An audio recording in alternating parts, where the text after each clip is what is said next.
Welcome to the Sunday Painter. Imagine a channel that inspires you to draw and paint, to become a better artist, even making money with your art, with a little history of the masters thrown in. Also, don't forget the hand-picked videos from YouTube, from seasoned artists, will save you time and money. This would be the channel for you, cost nothing, but inspiration, so subscribe, hit that like button, don't forget the little bell so you can be inspired at least once a week. If you love John Singer Sargent, you are going to love this artist too. Philip de László, and painted some of the world's most beautiful portraits. Enjoy the paintings. Here is a quote from de László to get you inspired. I believe that to worship nature is a religious duty. I see in nature the fullest revelation of the divinity, and my faith is that only by acceptance of this revelation and by striving to realize it in all its perfection can I prove my worship to be sincere. Stay around to the end and hear my thoughts on how you may use this newfound information in your work. Do you have many art tees to show you're an artist? Well, I've created an art tee to inspire your art. This is one of de László's portraits and is my favorite. Imagine wearing your de László art tee while having fun with your friends, who know you're an artist, great conversation starter while looking awesome.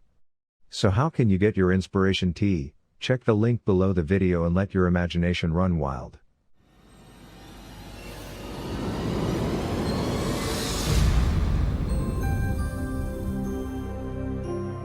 Sunday Painter. Philip Alexius de László was born in humble circumstances in Hungary. He lived between 1869 to 1937. He became a painter known particularly for his portraits of royal and aristocratic personages. In 1900, he married Lucy Guinness of Stillorgan, County Dublin, and he became a British subject in 1914. He was apprenticed at an early age to a photographer while studying art, eventually earning a place at the National Academy of Art. He followed this with studies in Munich and Paris. His portrait of Pope Leo XIII earned him a grand gold medal at the Paris International Exhibition in 1900. In 1903, Laszlo moved from Budapest to Vienna. In 1907, he moved to England and remained based in London for the remainder of his life, although endlessly traveling the world to fulfill commissions. De László's life story is a rags-to-riches fairy tale. While studying in Munich, he met and fell in love with Lucy Guinness of the Irish banking family, who he described in his journal as the tall, lovely golden-haired Irish girl with the blue eyes on the threshold of life. Lucy was on a grand tour with her sister Eva, and when they left for Paris he followed them, borrowing the money for the fare.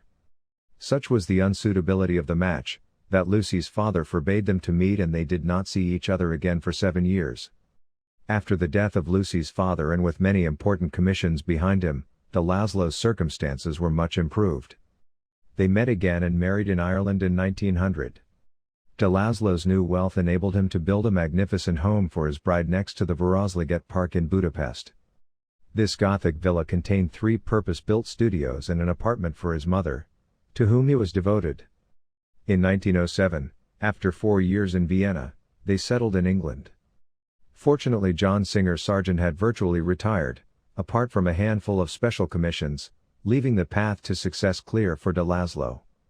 Despite his British citizenship, his marriage and 5 British citizen sons, de László was interned for over 12 months in 1917 and 1918 during the First World War, accused of making contact with the enemy. He had written letters to family members in Austria. He was released on grounds of ill health, and exonerated in June 1919. His reputation still remains largely as a society portrait painter, but well-numbered amongst his sitters were industrialists and scientists, politicians and painters, men and women of letters, as well as ordinary people. De László had almost 4,000 works, painted nearly 3,000 portraits, including drawings. He is now recognized as one of the most significant portrait painters of the late 19th and early 20th century. His great skill in capturing a sitter's likeness and his ability to transpose glamour and vitality onto a canvas often equaled that of Sargent. De László also had considerable success in America, where his clientele included Presidents Roosevelt, Harding, Coolidge and Hoover. This is his palette: ultramarine, madder, rose madder, zinc white, light cadmium, dark cadmium, yellow ochre, burnt sienna.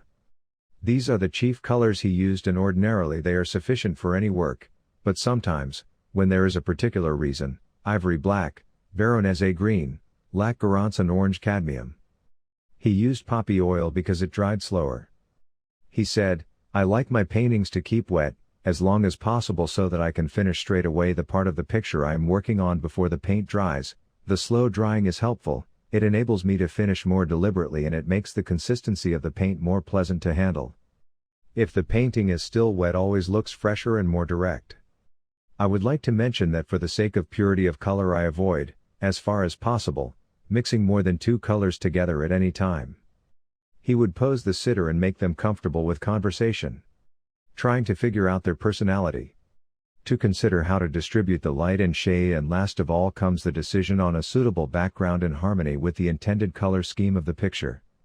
When these matters have been arranged to his satisfaction, he would do a rapid drawing of the subject in a sketchbook to make sure that the movement, light and shade and placing are as I wish them to be.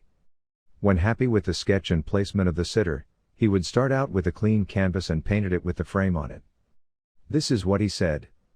I believe that the frame is an integral part of the picture and must be there from the beginning. If it is added at the last moment after the picture is finished, there is always the risk that it may not agree with the character of the work. De László had no tricks, no enlarged photographs or other mechanical devices, saying, I just put my canvas beside my sitter and begin to paint. With his brush he painted in a few lines to indicate the placing of the figure on the canvas. As a first step, this is essential since the way in which the figure is placed in the space available is vitally important in the decorative arrangement of the picture. De László said, I begin to deal with the head, seeking to express by means of light and shade the construction of the skull and defining accurately the larger planes. In this I aim always at as correct a realization as possible of the tones of nature which I see before me, and I strive constantly to establish the exact relation between the head and its surroundings. All this is a process of gradual building up, but, mind you, it must be done rapidly and directly, but whatever I do in the way of putting down lights and shades in their correct relationship to one another develops naturally both likeness and character, and that is what I call drawing. Don't you realize that I draw with the brush and that all my painting is drawing? I have been concerned mainly with the head. Now, before I carry that further, I want to bring the rest of the picture to the same stage of harmonious unity throughout. This is necessary to enable me to judge how much more development the head will require to have the strength and significance of effect at which I am aiming. Before I finish it, I must attend to the surroundings and give them, or at all events the more important part of them, their full strength. Then one can obtain into the sitter's personality, the more revealing will be the expression of the face and especially of the eyes.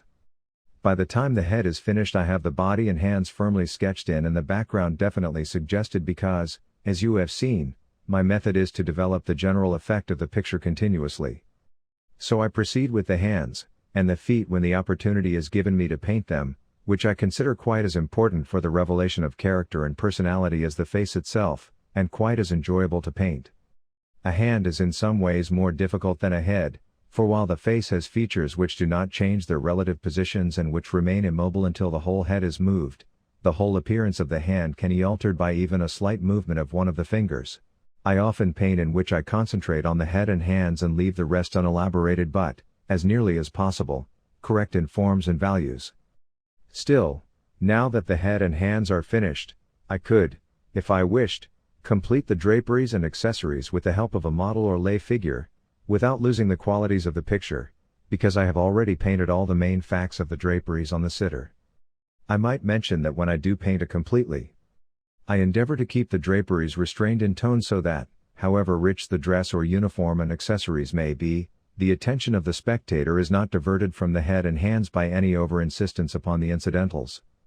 Sometimes he started a second painting saying, to find that I was not succeeding in realizing my intention would mean that I could no longer take pleasure in my work and decidedly I should not feel inclined to waste my energies on something that annoyed me. Besides, even if I did fight my way out of the difficulty, all the freshness and spontaneity of my picture would be gone. With a fresh canvas I have a new problem to solve and I can start with my way clear before me. I have even, on occasions, discarded a half-finished portrait and begun another because I chanced to discover that my sitter had a more interesting aspect than the one I had first chosen to paint. It seems to me obvious that I should want his portrait to show him at his best. What makes a portrait great? De De László said, "The best summing up would be to repeat what I have just said, that confidence and sympathy between the artist and his sitter are essential, because the truly great portrait is the one in which this contact has been so close that it has spurred the artist to his highest achievement. Really, there is a collaboration in which the sitter and the artist both contribute something vital, the sitter a character and a personality which are inspiring and a right instinct, as well, for self-revelation in pose and gesture, the artist a special capacity to observe acutely and to record convincingly those subtleties of characterization which the sitter consciously or unconsciously gives him and, in addition, a finely cultivated taste which enables him to make his picture harmonious in design and satisfying in its color scheme. The artist, it is true, can only record what he sees, but when the opportunity is afforded him to look into the mind and soul of his subject he can, if he is equal to his task, produce a portrait in which everyone will be able not only to recognize the physical features of the sitter, but to perceive also the deeper lying qualities by which he is distinguished. That would be what I should call a great portrait. On the portrait painter lies a very great responsibility indeed, for he is not only to satisfy his contemporaries but also on many occasions to create for the benefit of future generations an historic document of his times, and this document would be without authority if it were not at least as much a study of character as a representation of plainly visible facts.